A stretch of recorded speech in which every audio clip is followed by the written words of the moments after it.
Та өөртөө байгаа булчин ширмэс бүхий л холбоосуудаа хардаа. Энэ бүгд биднэрт өгөгдсөн.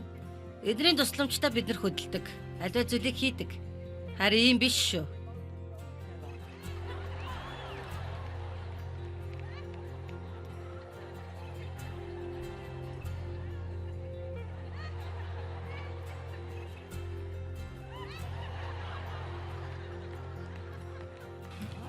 Би ягаад ийм онцгүй мэдрэмжтэй байгаа юм болоо?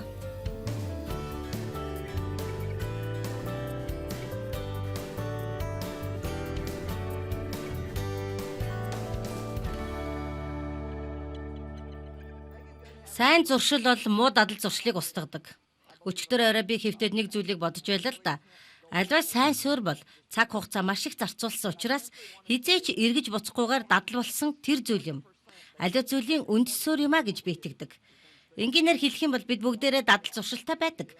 Өдөр тутамдаа хийж байгаа зүйлийн 40% нь дадал зуршлын улмаас хийгдэж байдаг. 40-оос илүү хувь нь дадал зуршлынхаа эсрэг үйлдэж байдаг. Харин үйлдэж байгаа хугацаанд бид юу хийж өнгөрснөө мэддэггүй. Амьдралынхаа нэг хэсэг болтол нь олон дахин давтан хийсэн учраас зарим зүйлийг бид зүгээр л автоматар хийж яадаг. Олон дахин давтсны үндсэн дээр дадал зуршил бий болдогтой адилхан олон дахин давталтын хүчээр дадал зуршлыг бас эвдэж олдог. Та ямар нэгэн зүйлийг давтаадлах юм бол энийг хийх дадал зуршилтай болно гэсэн үг. Харин ямар нэгэн зүйлийг хийхгүй байгаадлах юм бол тэр нь хийхгүй байх дадалтай болно гэсэн үг. Хэрвээ та ямар нэгэн тогтмол хийдэг зүйлээ анх удаага хийхгүй бол тэрнийгээ санана. Харин цаг хугацаа өнгөрөхөд аажимдаа дахиад танд төвөгтэй мэд санагдаж өөрчлөгдөх болно. Хэдийгээр бид муу дадал зуршил дээрээ төвлөрөхийг хүсэхгүй байгаа боловч би өнөөдөр та нарт сайн дадал зуршлын талаар ярина гэж хэлэнгүүт та нар өөрсдөө муу дадал зуршлынхаа тухай бодож эхэлсэн гэдэгт би итгэлтэй байна. Тиймээс би та нарыг муу дадал зуршил руугаа төвлөрөөсэй гэж хүсэхгүй байна. Харин би та нарыг сайн дадал зуршил дээрээ төвлөрөөсэй гэж хүсэж байна. Яагаад гэвэл бид сайн дадал зуршлыг өөрсдөө бий болгож чадах юм бол буруу дадал зуршил бидний дотор байх орон зайгүй болно гэсэн үг. Өчигдөр орой би та бүхэнд дадал зуршил гэдэг номынхаа хамгийн эхний зүйлийг ярьсан. Энэ номон дадал зуршлын талаар 14 зүйлийг өгүүлсэн байдаг. Хамгийн эхнийх нь бурхан гэдэг дадал зуршлыг бий болгох. Тийм ээ. Та нар тогтмол бурхантай чанартай сайн цаг өнгөрүүл чивших юм бол та үнэхээр бурханы үгэнд боловсрно. Энэ дадал зуршил нь танд байгаа ихэнх дадал зуршлуудыг өөрчилнө. Бурхантай цаг өнгөрөөх нь таны амьдралд байгаа олон зүйлийг өөрчилнө гэдэгт та үнэхээр итгэж байна уу? Энэ дадал зуршлын талаар дахин үргэлжлүүлээ ярих болно. Бидний үзэх хоёр гол зүйлийн нэг нь Ром 12-ийн 21 дээр байна. Бид бузар мөөг сайнаар дийлдэг. Тиймээс бид муу зуршлыг сайн зүйлээр дийлнэ. Харин өөр нэг ишлэл дээр Галатын 5:16 дээр харин сүнсээр яв. Тэгвэл та нар махан биеийн хүслээ гүйцэлдүүлэхгүй юм аа. Одоо бүгдээрээ Ром 5:5-ыг харъя л да. Учир нь өнөөдөр бид нэгдүгээр зүйлийн талаар бидний бодол болон үгийн талаарх дадал зуршлын талаар зөв бодож зөв ярих талаар хэсэг хугацаанд ярилцсанаа. Би нэг их олон зүйлийг ярихгүй л дээ. Яагаад гэвэл надад үүнтэй адилхан ном байхгүй. Харин би номдол бүртээ бодол санаа бас үгийн талаар ямар нэгэн зүйл заавал хэлж өндөрлөдөг. Та үг бол бодол санааны талаар багч болов сонсож байсан баха. За уучлаарай. Ром 8:5 юм байна шүү. Би та нарт буруу хэлсэн байна. За та нар анхаарлаа төвлөрүүлж чадж байна уу? За тийм бол ишлээ харцгаая. Учир нь махан биеийн дагуу байгчт нь махан биеийн юмсыг боддог. Харин сүнсний дагуу байгчт нь сүнсний юмыг боддог. Одоо харин би та нарыг эхнээс нь дахин харахыг хүсэж байна. Би та нарт энэ ишлийг арай өөр байдлаар уншиж өгье. Бодол санаандаа буруу дадал зуршлыг суулгасан нэгэн буруу заншлаар удирдуулна. Харин оюун санаандаа сайн зуршлыг суулгасан нэг нь сайн зуршлаараа удирдуулдаг. Бодол санаа хаана хүн тэнд байдаг. Таны бодол санаа ямагт таны үйлдэлийн эхэнд байдаг. Та буруу бодол санаагаа өөрчлөхгүй бол та буруу зуршлаа өөрчилж чадахгүй. Хэрвээ та буруу зүйлийн талаар бодож л байгаа бол та сайн дадал зуршлыг бий болгож чадахгүй. Юуны төрөнд та хийж чадна гэдэгтээ итгэх хэрэгтэй. Бас хийхийг хүсэж байгаа талбар дах оюун санаагаа шинчлэн өөрчлөх хэрэгтэй. Энэ талаар илүү их бодох хэрэгтэй. Илүү их ярих хэрэгтэй. Тэгвэл танд тустай байх болно. Колосе 3:1-2 дээр та нарын хідэн Христтэй хамт амьлуулагдсан бай. Тиймээс үхлээс амилсан түүний амьлтыг хуваалцагчийнхаа хувьд дээгүүрх зүйлийг ирсээр бай. Тэнд Христ Бурхны баруун тал заларч байгаа гэж хэлсэн байна. Хоёрдугаар ишлэл би үнэхээр дуртай. Та нар оюун ухаанаа газар дээрх зүйлсэд биш, харин дээгүүрх зүйлсээр төвлөрүүл. Энэ ишлэгийг би та нарт энгийн болгож хэлье. Бурхан танд надад итгэхийн аргагүй бэлгийг бидний оюун санаанд өгсөн. Энэ бол Шинжлэх ухааны талаас харах юм бол бид оюун санааныхаа өчүүхэн бага хэсгийг ашиглаж байгаа хэдий ч бидний тарих маш их чадамжтай. Маш олон үүргүүдийг бидний өдөр тутмын амьдралд гүйцэтгэж байдаг. Ямар гайхалтай вэ? Таны оюун ухаан бол Бурханаас өгсөн гайхалтай бэлэг. Бурхан бидэнд энэхүү оюун ухаанаа ашиглан аливаа зүйлийг хийх чадварыг өгсөн. Үнэхээр би та нарт хэлье. Та нар энийг мэдсэний дараа оюун санаагаа ашиглан хийхийг хүсч буй зүйлээ хийж чадах болно. Харин хүмүүс ёо би өстө чадахгүй юм байна. Би энэ дасгалыг хийж чадахгүй нэ гэх мэт ярьдаг. Тэгэхээр надад битгий уурлаарай. Үнийг хэлэхэд тэр хүмүүс хийхийг хүсэхгүй байгаа учраас юм. Би өөрнөөс гарч чадахгүй нэ. Энэ бол миний амьдрал дахь хамгийн том асуудал. Тийм ээ, үүндээ бол та замбраагүй байсныхаа төлөөсийг түлхийг хүсэхгүй байгаа юм. Та замбраагүй болгосон шүү дээ. Тийм ээ. Харамсалтай нөхцөл байдлууд, хүний хийж чадахгүй зүйлүүд амьдрал тохиолдог гэдгийг би мэднэ. Харин та нарт нэг зүйлийг хэлье. Хэрвээ бид хамаа замбраагүй амьдарч байгаа бол нэг л өдөр төлөөсийг нь төлөх болно. Миний зүгээс энийг батлан хэлж байна. Үүнд эргэлзэх хэрэггүй шүү. Дебет 2 гэрэлснийхаа эхний жилүүдэд кредит карт хэрэглэснээсээ болоод өрөнд орж ирсэн. Тэгээд энэ бүх үрийг төлж барагдуулах болно гэж шийдвэр гаргасан. Тэгээд бид удаан хугацааны туршид ямар ч зүйл худалдаж авахгүй амьдарсан. Ингэж амьдрахад тийм ч сайхан байгаагүй. Харин өрөө дарчих юм бол үнэхээр сайхан болно гэдэгт л итгэж байсан. Хүмүүс би чадахгүй, би хийхгүй, би зөвхөн бурхантай цаг өнгөрөөхийг хүсэж байна. Би өглөө босонгуудаа залбирахыг хүсэж байна. Гэхдээ даанч надад цаг байхгүй байна гэж ярьдаг. Та нар нааш нь анхаарлаа хандуулдаа бүхнийг амжилтдаг хүмүүстэй л адилхан хэмжээний цаг хугацаа танд өгөгдсөн байгаа шүү дээ. Бидэнд яг ижил цаг хугацаа өгөгдсөн байгаа. Бидэнд бүгдээрэнд нь 24 цаг өгөгдсөн. Харин энэ цаг хугацаанд юу хийх нь таны хэрэг. Бурхантай өнгөрүүлэх цаг байхгүй бол та амьдралдаа хийж байгаа ямар нэг зүйлээ хасах хэрэгтэй. Ягаад гэвэл Бурхныг нэгдүгээр тавиагүй үед ямар ч ажил хийгддэггүй юм. Тийм учраас би та нарт хэрвээ та оюун санаагаа ямар нэгэн зүйл дээр тогтоосон бол таныг юу ч зогсоож чадахгүй гэж хэлье. Энэ бол Бурхнаас ирсэн бэлэг гэдэгт би итгэдэг. Библиэлд нэг газар Бурхан бууж ирээд хүмүүсийн хөлийг холилдуулсан байдаг. Ягаад гэвэл хүмүүсийг хоорондоо хилцэж тохирсныг хараад тэд тэнгэрт тулсан цамхаг барихыг хүчээж байна. Тэд энийг хийж чадна гэж итгэж байгаа учраас тэдний ажлыг зогсооё. Тэдний хөлийг хутгалдуулан самууруулъя гэж хэлсэн тухай байдаг. Тэгэхээр энэ хэсэг надад үнэхээр гайхалтай санагддаг.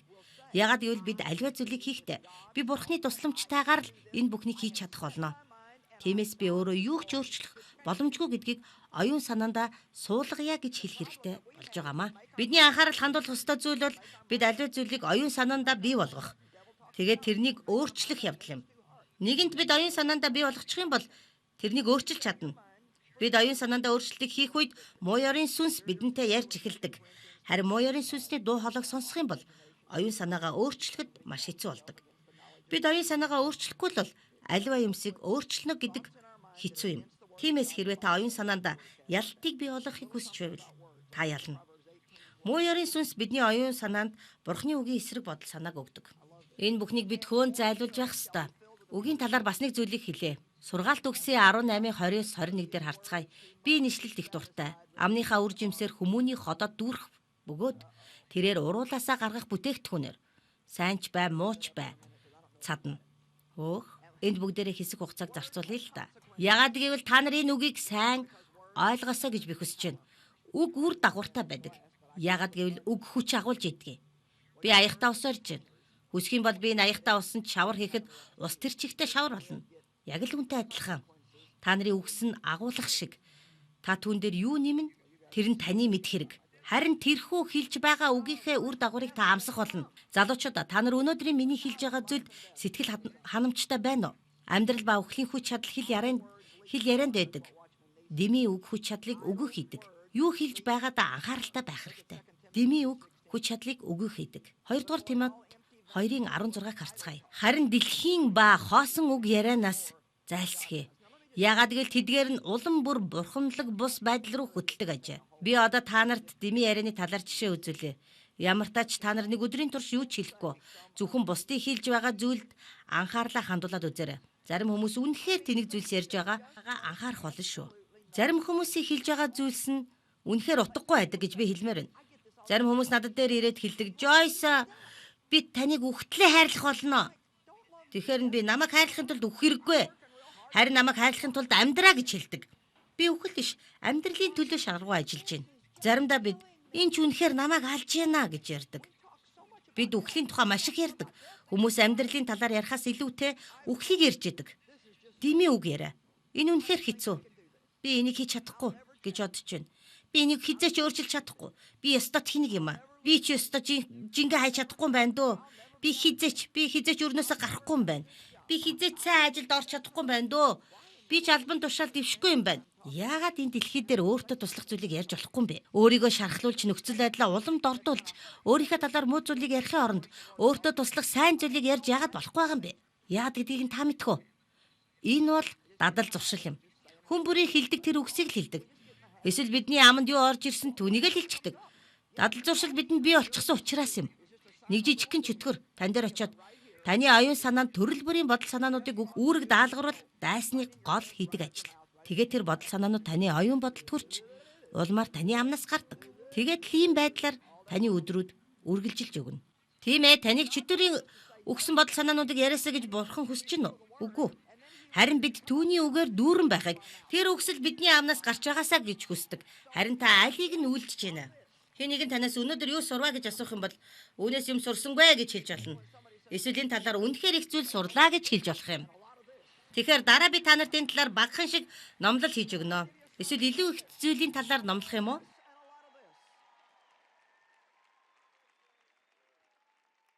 Юу мэдэрч байгаагаа ярих хэрэггүй. Харин юу үнэн болохыг л ярих хэрэгтэй. Бидний үг, бодол санаа ямагт үйлдэлээс мань урьдж яадаг. Тэгэхээр одоо бүгдээрээ шийдэмгий байх дадал зуршлын талаар яриа. Та нарын хэдэн хүнд хэцүү нөхцөл байдалд шийдвэр гаргахдаа эргэлзэж исэн бай. Маш хурдан шийдвэр гаргадаг хүн байна уу? Би хурдан шийдвэр гаргадаг. Зарим хүмүүс маш хурдан шийдвэр гаргадаг байхад зарим нь маш удаан боддог. Гэтэл шийдвэр гаргадаггүй ч хүмүүс байдаг. Теодор Рузвельт ингэж хэлсэн байдаг. Шийдвэр гаргах мөч бүрт таны хийж чадах хамгийн сайн зүйл бол зөв зүйл хийх. Таны хийж чадах сайн зүйл бол буруу зүйл. Дараагийн хийж чадах хамгийн муу зүйл бол юу ч хийхгүй байх явдал гэжээ. Би нүгэнд их дуртай. Мэдээж хэрэг хийх ёстой. Хамгийн сайн зүйл бол зөв зүйлийг хийх. Тэр юу ч хийхгүй байснаас буруу ч бай. Ямар нэгэн зүйлийг хийсэн дээрээ гэсэн санааг хэлсэн. Гэтэл зарим хүмүүс буруу зүйл хийчихгүй гэж айдаг учраас юу ч хийдэггүй. Магадгүй та яагаад юу ч хийхгүй байснаас буруу ч гэсэн хийсэн дээр гэж байгаа юм бэ гэж асууж болох юм. Хэрвээ та юу ч хийхгүй байх юм бол юу нь зөв, юу нь буруу юм бэ гэдгийг мэдэхгүй шүү дээ. Зарим тохиолдолд ямар нэгэн зүйлийг хийх цорын ганц арга олоод түүнийг болж байгаа эсхийг нь харах хэрэгтэй болдго юм шүү. Тэгэхээр би та нарыг тэнийг шийдвэр гарга. Эсвэл асуудлыг ерөөсө бодохгүйгээр хурдан шийдвэр гаргаараа гэж хэлж байгаа юм биш. Мэдээч хэрэг бид өөрсдийн хийж байгаа ажлын талаараа бодож, залбирч, сонголтуудын талаар эргцүүлж, хэрв шийдвэр гаргахгүй бол юу хийж болох вэ зэрэг бодож үзэх хэрэгтэй. Шийдвэр гаргах ёстойгоо мэдж байгаа ч яаж шийдэх ёстойгоо мэдэхгүй шийдвэргүй байх явдал бол энэ дэлхий дээрх хамгийн хэцүү байдал юм. Та нарын зарим нь яг одоо ийм нөхцөл байдал донд юу хийхээ мэдэхгүй байж болох юм. Та залбираарай. Бурхан танд юу хийх ёстойг танд харуулж өгнө. Та ямар нэгэн зүйлийг хийж үзэх хэрэгтэй. Тийм ээ. Энэ зүйл гэхдээ зөв биш бол яах вэ? Та нэг зүйлийг мэдхүү. Нэг жижигхэн алхам хийхдээ өөрийгөө бөөн том асуудалд оруулах хэрэггүй шүү. Харин бурхан тэрхүү хаалгыг нээсэн эсхийг л хар. Энэ нэг иймэрхүү байдалтай.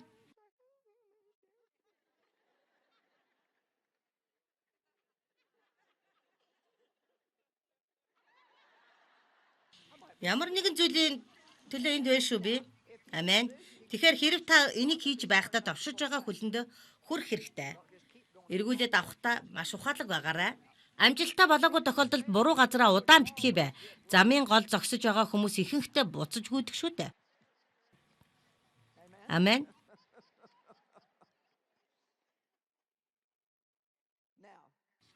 Тэгэхээр таны амжилтын нууц юу вэ? Банкны ерөнхийлөгч сэтгүүлч ингэж асууж, тэр миний нууц бол 2 үг гэж хариулсан. Ямар 2 үг вэ? Зөв шийдвэр. Эрхмээ тэгэхээр хэрхэн зөв шийдвэр гаргах юм бэ? 1 үг гэж тэр хариулсан. Тэгвэл эрхмээ тэр ямар үг вэ? Туршлага. Та хэрхэн туршлагатай болсон бэ? Хоёр үг. Ямар үгс вэ? Буруу шийдвэр гэж хариулжээ. Тиймээс түүний бүхий л амжилтанд зөв шийдвэр юм бол тэр хэрхэн зөв шийдвэр гаргахад суралцсан байна. Буруу шийдвэр гаргаж түүнээсээ суралцсан байна.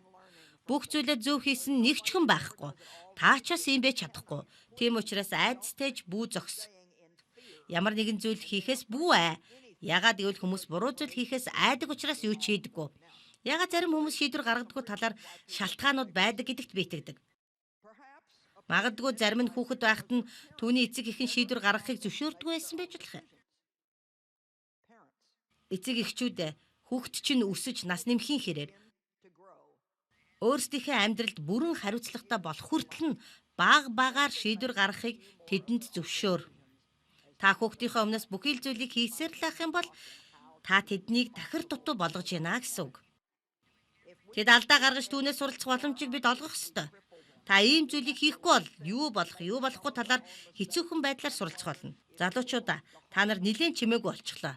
Тийм үгүй юу? Гэхдээ бид хүүхдээ гэмтэж шархлахаас хамгаалахыг хүсдэг. Би нэг зүйлийн талаар ярил л да. Би энэ талаар үнэхээр муу ээж байсан. Миний баг хүү одоо 33 та. Хүү минь балчир байхад би 3 өсвөр насны хүүхэдтэй байсан. Тэр үед энэ бүхнийг үл харгалзаж би дахиад хүүхэдтэй болохоор шийдэж байсан. Харин тэр үед Дэв намайг ухаан санаагаа алдсан гэж бодож байсан боловч зөвшөлтсөлд хүрч чадсан юм. Ягаад гэвэл бурхан ажлыг хийсэн. Тэгээд бид одоогийн Joyce Meyer үйлчлэлийн улс орондох асуудлыг хариуцсан гүйцэтгэх захиралтай болсон юм. Би түүнийг төрүүлсэндээ үнэхээр баяртай байдаг. Хамтдаа их ажил хийх болно гэдэгтээ итгэлтэй байдаг. Гэхдээ тэр хүү миний хүү учраас заримдаа би бүх зүйлийг түүний төлөө хийхийг хүсдэг байсан. Харин одоо тэр бүх зүйлээ дахиад хийх боломж олдох юм бол би арай өөрөөр хийх байсан. Энэ талаар би танд маш олон зүйлийг зааж олно. Би өөрийнхөө алдаанаас та нарт заах боломжтой. Эдгээр алдаануудыг би хийснээр намайг үн цэнтэй болгосон юм.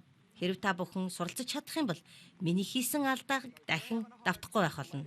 Тийм учраас хэрв танд хүүхдээ сурах гэд хэцүү байгаа бол зүгээр л орхичих ээжүүдээ. Аливаа аавуудаа танд хэцүү зүйл байгаа бол тэдгээрийг зүгээр л орхичих. Хүүхдүүд өөрсдийн сонголтоо хийж тэрнээсээ суралцах боломж олгохгүй байгаагаараа ирээдүйд хүүхдээ хөгжлийн бэрхшээлтэй нэгэн бүү болгоорой. Мэдээж хэрэг шийдвэр гаргана гэдэг нь тэдний наснаас хамаарна л да. Наснаас нь хамаарад маш олон зүйлүүд өөрөөр байдаг. Шийдмэг бус хүмүүс өөрсдөө бодоод өөрсдийнхөө чадварын талаар өөртөө итгэлгүй байж болох юм. Маш олон агуу хүмүүсийн тохиолдлууд байдаг штэ. Өнөөдөр танхимд гэрэл муу байгаа учраас би уншихтаа үнэхээр асуудалтай байна. Би эндээс буугаадах юм. За тэгээд цаашаа үргэлжлүүлье. Муу ёрийн сүнс бидэнд маш олон айдас, итгэлгүй байдал, хөдөлгөөнгүй байдлуудыг өгснөөр биднийг гаргах ёстой шийдвэрээ гаргахаас холдуулж байдаг. Та бүү итгэлгүй бай.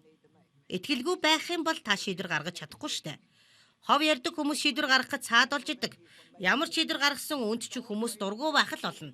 Тэгээд тэд таны талаар элдв зүйлийг ярина. Юу гэж тэд ямар тач таны талаар ярьж магадгүй. Магадгүй гэж хэлсэн шүү. Таныг юу хийсэн ч тэд ярих болно. Таны хийсэн нь хамаагүй. Хэн нэгэн танд дургуутгал болно. Тийм болохоор эргэн тойрноо ажиглаад таны хийж байгаа зүйлсэд хэн нэгэн дуртай байгаа эсхийг харахаа болоод өөрсдийн гэсэн шийдвэрээ гаргаж яагаад болохгүй гэж. Зарим хүмүүс зүгээр л буруутахаас айдаг. Тэд гаргасан буруу шийдвэрүүдийнхээ талаар зохицуулах боломжтой гэсэн бардам хандлагатай байдаг. Харин одоо надтай хамт дасгал хийгээрэй. Би алдаа хийсэн. За яг одоо зурагтаа харж байгаа хүн хэлээрэй. Яг энэ асуудал дээр зөвхөрч шаналсан хүмүүс намайг үзэж байгаа бол энэ талаар миний зүрхэнд дөнгөж сая нэгэн илчлэлт орж ирлээ. Хэрв тийм хүмүүс байгаа бол таны хийх ёстой зүйл л ингээнээр л тийм ээ. Би алдаа гаргасан гэж хэл. Яагаад алдаа гаргасан талаараа ямар нэгэн тайлбар бүхий. Өөрийгөө зөвтгөх гэж бүү оролд. Зүгээр л би алдаа хийсэн гэж хэл. Юу гэж? Энэ бол хүний амьдралын хэсэг штэ. Алдаа гаргана гэдэг бол хүн амьдралдаа хийдэг л зүйл штэ. Хэрвээ бид нар өөрсдийнхээ Христ дотор хинбэ гэдгээ үнэхээр сайн мэддэг бол Христ бидэнд өгсөн үн цэнийг бидний алдаа бууруулж чадахгүй штэ. Би алдаа хийдэг. Та нар алдаа хийдгүү. Тиймээс бид алдаа хийдэг гэдгээ хүлээн зөвшөөрөх хэрэгтэй. Харин бидний хийсэн алдаа ирээдүйг маань удирдахыг битгий зөвшөөр. Та ийм шийдвэр гаргасан бол түүнийг л даг. Зарим хүмүүс шийдвэр гаргасныхаа дараа хийх ёстой зүйл дээрээ хариуцлагатай байх ёстойгоос болоод шийдмэг ус байдаг гэж магадгүй. Энэ талаар би нэлээд сайн ярих хэрэгтэй гэж магадгүй. Энэ нэг иймэрхүү байдалтай л та. За би энэ зориултыг жилийн ихээр л гаргая да. Та яагаад энэ шийдвэрийг хойшин тавьж жилийн ихэн болохыг хүлээж байгаа юм бэ? Яагаад гэвэл та шаналл, таагүй байдал, ажил, золиос ер нь бүхий л зүйлийг та хойшин тавьж байна гэсэн үг. Юу гэж? Гэхдээ та энэ бүхнийг хойшин тавьснараа шийдвэр гаргана гэдэг амархан болчихгүй шүү дээ. Ямар нэгэн зүйлийг хийх хэрэгтэй гэдгээ мэдээд түүнийгээ хийлээгээд амьдралд юу болох юм бэ? Эргэлзэж гэнэ үү? Сэтгэлгээний ийм хандлага болон үйлдэлээ өөрчлөх хэрэгтэй. Харин зүгээр л би энэ зүйлийг хийх хэрэгтэй. Би энэ зүйлийг хийнэ. Би энийг хийн. Энийг хүлээж авна. Энийг тархиндаа хадгалах болно. Энэ зүйлийг оюун санаандаа суулгана гэж шийдэх хэрэгтэй. Би зарим хүмүүсийг амьдралдаа зөв зүйл хийхдээ идэвхтэй байгаасай. Бусад хүмүүс тэдний өмнөөс шийдвэр гаргахыг зөвшөөрөхгүй байгаасаа гэж хүсдэг. Хүмүүст биш, харин бурханд бэлдууч байгаасаа гэж хүсдэг. Ариун сүнсээр удирдуулдаг байгаасаа гэж хүсэж байна. Амен. Одоо харин би та нартай хэсэгхэн зур эрүүл дадал зуршлын талаар ярилцахын тулд энд суугаад та нартай ээжийн байдлаар ярилцмаар байна л да. Би ээжийн малгай өмсөж байгаа та нарыг хүүхдүүд гэж бодоод ярилцмаар байна. Та нар бэлэн байна уу? Тэгэхээр залуусаа та бүхэн өөрсдөө анхаарал сайн тавих хэрэгтэй байна.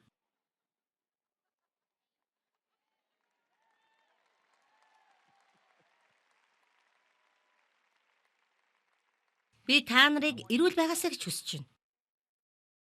Хөгшөрсөн ч та нар хүч чадалтай, ич хүчээр дүүрэн байгаасаа гэж хүсэж байна. Бурхны та нарт даалгасан бүхнийг амьдралынхаа туршид хийх чадaltaй байгаасаа гэж хүсэж байна. Харин ирч хүч нөөц амьдралынхаа эхний 20-30 жилд хам хүчээ дуусгаад 50, 60, 70 хүрсэн үедээ доройтод ядраасаа гэж хүсэхгүй шүү. Тэгэхээр энэ зүйлийг би дандаа хэлдэг учраас та аль хэдийн мэдж байгаа ах л та. 8 сарын дараа миний төрс өдөр болно. Би 70 настай болох гэж байна. Тэгэхээр намайг хардаа дайжгүй шүү. Би 35 настай байснаасаа илүү сайхан байдлыг мэдэрдэг. Үнэхээр шүү, би ирч хүчтэй байна, шаргуу ажилдаг, шаргуу амардаг, бас ажил хийхэд суралцсан. Би тоглодог, амархад ч суралцсан. Би дасгал хийдэг, маш олон дасгал. Олон хүн дасгал гэдэг үгийг үзэн яддаг л да. Би мэднэ. Юу гэж та юу ч хийж байсан? Та зүгээр алхаж байсан ч энэ бол хөдөлгөөн юм. Бурхан бидний бие махбодод энэ олон их үе мөч шүрмсийг өгсөн. Эдгээрийг бүтээж өгсөн. Эдний тусламжтай бид хөдөлдөг. Та олон үе мөч шүрмсүүдийг харал та. Бид хөдөлдөг байгаар бүтээгдсэн болохоос биш. Зүгээр л ийм байхыг. Гартаа зурагтын удирдлага барьцгаад хэвтээд л.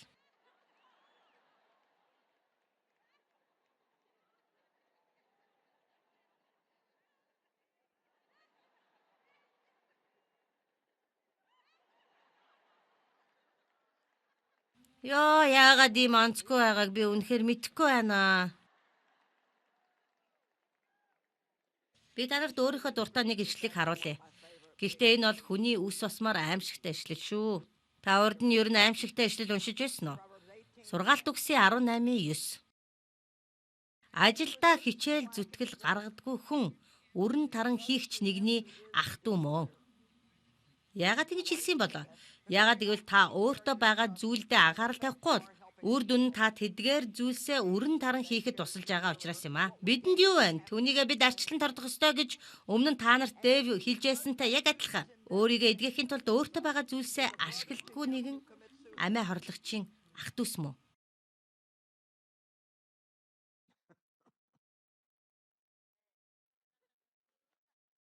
За хэсэг хугацаанд гэмшлийн цаг гаргая. Та нарын хідэн өөртөө анхаарал тавих ёстой боловч тавихгүй байна вэ?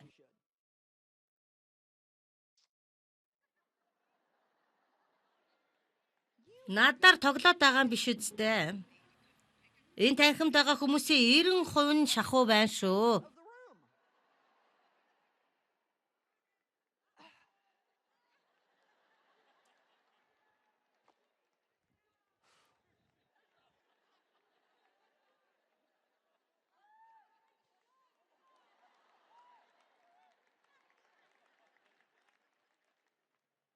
Таны эрүүл мэнд бол Бурханаас танд өгсөн маш гайхамшигтай бэлэг юм.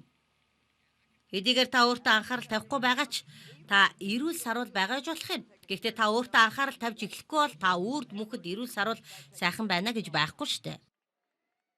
Би энийг байнга л хэлж яадаг. Залуу хүмүүс энд байгаад би баярлж байна. Заримдаа та нарын тал дээр үнэхээр муу шүү.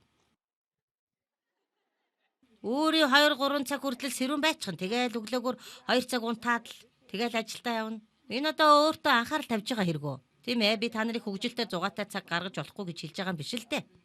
Харин ухаантай байх хэрэгтэй. Нэг л өдөр та 70 нас хүрнэ шүү. Яг одоо та нар бурхан минь яаж тэгж хөгшрөх юм бэ гэж хэлж байгааг чи мэдчихэж байна. Тийм ээ. Та нар нэг л өдөр хөгшрөх болно. Галаат 5:16 дээр ариун сүнсээр хариу үйлдэл үзүүлэх, хянуулах, удирдуулах яв зуршил байдлаар.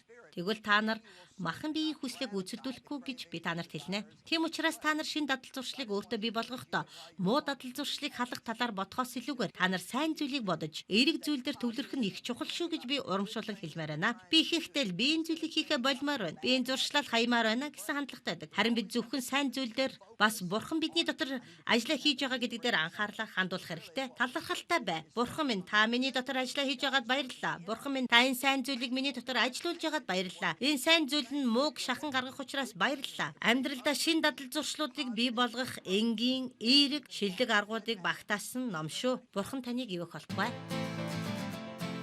Бурхны амар тайван өөрийн зүрхэндээ хүлээн авах Joyce Meyer-ийн амар тайван тогтмол ном танд туслана. Хэрвээ та энэ номыг бэлэг болгох хүсвэл өөрт боломжтой бүхэл хэлбэрээр бидэнтэй холбогдорой.